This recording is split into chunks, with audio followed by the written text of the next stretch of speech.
Well, hello everybody and welcome back to Shutters and Speed. Today you join me at Shutters HQ, where we are going to go through action cameras today, and more specifically the Drift Ghost 4K Plus that I've just recently purchased. And in a sort of few minutes, but when I've finished describing everything to you, we're going to go for a spin on the old Yamaha and put this little camera through its paces. But before I start, I thought I would go through why I went to purchase this one, bearing in mind I've actually got 3 of these little Ghost X's, and why I bought this and the reasons for that. Well, the reason I bought this was because I thought I could do with a 4th camera. I know it sounds a bit over the top, but I thought 4 different viewpoints on the motorcycles I'm going along provides for a varied sort of look at the ride, and I also thought that this would be quite useful for me because it would be quite handy to have, bearing in mind the specification. Now, the specification of these Ghost X's means that it only goes up to 1080p at 30 frames a second, and that's pretty much it. With the Ghost 4K Plus, I can go up to 4K, which, although is not of much interest to me at the moment, because 1080p for me is fine for what I do at the moment, it's obviously great to have that sort of future-proof thing where you can sort of shoot in 4K should you wish to. But the thing about this one is at 1080p it will go up to 120 frames per second, which will be quite useful to use for sort of a few slow motion effects maybe. And also this one actually has the Sony sensor, which is allegedly a much better sensor, has a better dynamic range and is generally sharper than maybe these Ghost X's are. But one of the things we're going to do when we go for a ride is look into that and see how that works. But this one is obviously the one we're going to be trying out, and I'm very interested to see how it performs. The other thing it does is that at 1080p at the 115 degree field of view, it offers image stabilisation as well. Now I'm not sure what the competitors' cameras do for the image stabilisation. I think the GoPros may well offer image stabilisation at all resolutions, possibly. I'm not sure. But I thought this might be useful, so I should be trying that out as well. So when we go for a ride, I'm going to try this in obviously 2 different settings. I'm going to try it at 1080p at 30 frames a second, 140 degrees field of view, no image stabilisation, and I'm also going to try it at 115 degrees field of view with stabilisation, still at 1080p at 30 frames a second, and see how they compare.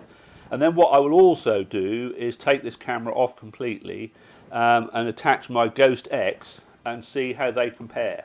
So that'll be very interesting to see what happens and whether indeed it was worth the money or not. And talking of money, I decided that one of the reasons I decided to buy this was because the Drift Ghost 4K was £300, but they bought out this Drift Ghost 4K Plus, which was originally intended to be £250, but the sports bike shop had them on offer at £225. So that's when I jumped in and I thought I'll try to give one of these a go. For £225, I thought that was well worth it. So that's what we're going to do. But before we go any further, I'm just going to show you 2 things about this camera that are quite useful for me, and one of which is how it mounts to the helmet. It mounts on this little mount thing on the side here, which is quite useful. It clicks in and then I can connect the microphone socket up underneath here, and I'm good to go with the internal microphone I have installed in the camera, in the helmet, sorry.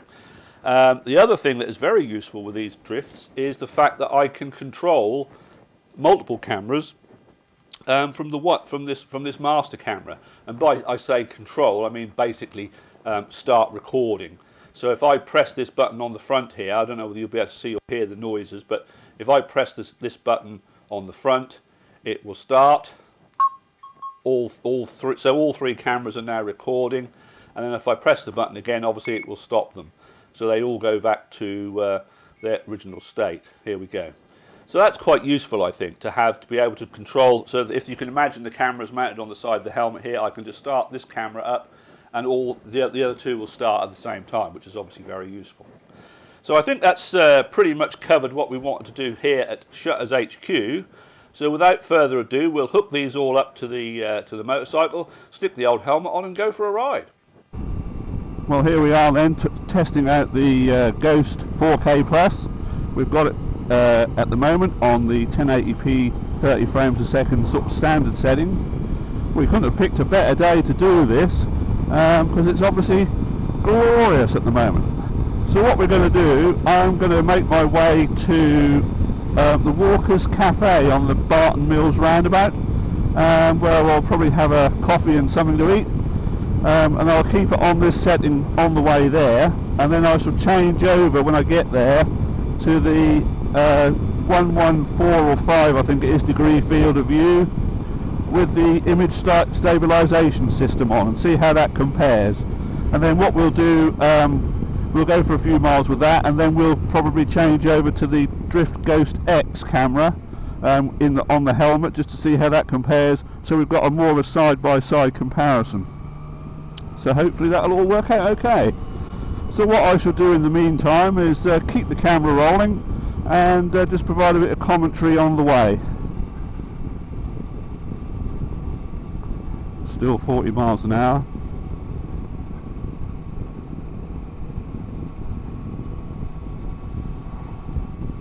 Maintaining a sort of semi-offside position, just keeping an eye.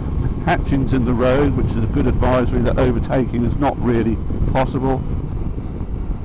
This area here, where the trees are folding over the roads, is quite common for this part of Norfolk. There's another road, the A134, that goes from Munford to Thetford, has a similar effect to this, and that'll be a good test of the camera's sensor capability, the HDR, to see how it copes with these very shadowy conditions, which I'm obviously hoping it will cope a little better than what the Ghost X does, but you know, we'll see how it goes. I know the Drift Ghost X does have the HDR mode, which I've sort of fleetingly tried, which hopefully would help in situations such as that, but I'm rather hoping that the better quality sensor in the Ghost 4K Plus will cope with that appropriately better. Right, so we've just left Walker's and we're now in image stabilise mode. We're heading on the 1101 back towards Bury St Edmunds, going through some fairly similar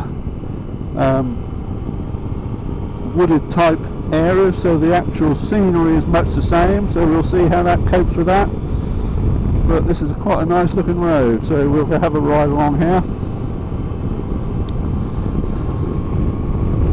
Oh yes, once you get away from the vagaries of the five ways roundabout, this is quite a nice looking road.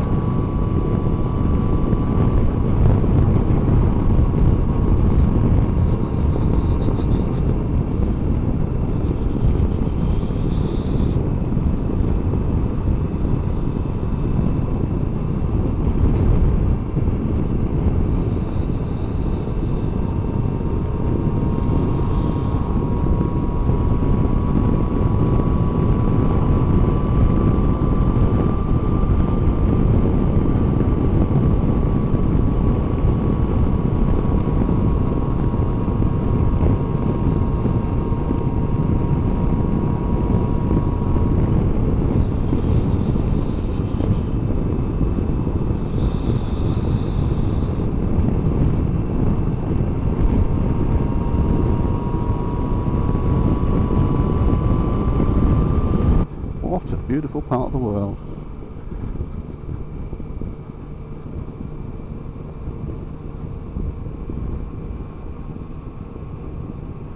This road is a little bumpy, so that'll be a good test of the image stabilisation on this thing. And I've never actually used the sort of narrower field of view, so I'll be very interested to see how that fits in with the angle I have on the camera. The one thing that I do have on here is a pivot mount, which puts the camera a little further out, hello there, a little further out from the helmet, so you don't get the helmet so much in view. Most people who have drift cameras have got this, they've got them attached to the mount directly on the side of the helmet, and I'm not sure I'm altogether happy with the helmet view in the picture. So that's why I decided to use that extra width, if you like, to get the camera a little further away from the helmet side, to get what I feel is a better uninhibited view down the road. But like I say, I'll be very interested to see how that works with the narrow field of view. So that will be very interesting. But obviously we'll get to know that when we get back to Shutters HQ and have a look at the footage. What a pretty village this is! Wow, absolutely superb. Beautiful church ahead. Very, very nice. Farnham All Saints. Very nice. And we're now on the Drift Ghost X, so we'll see. Interesting to see how that compares.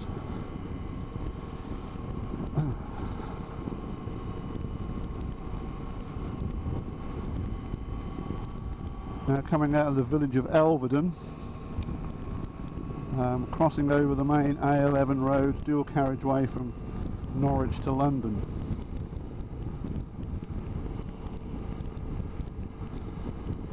Still maintaining progress towards Brandon.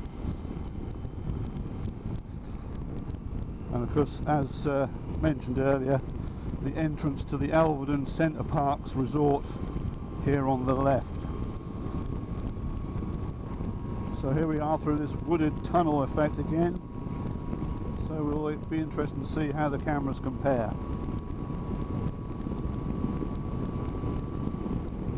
Now coming into or near to the entrance to the Brandon Country Park on the left. If you're into push biking, cycling, walking, love forest areas, that's a great place to visit. So we're now coming back into the town of Brandon again, and we'll be leaving Brandon very shortly and making our way home and retracing our steps.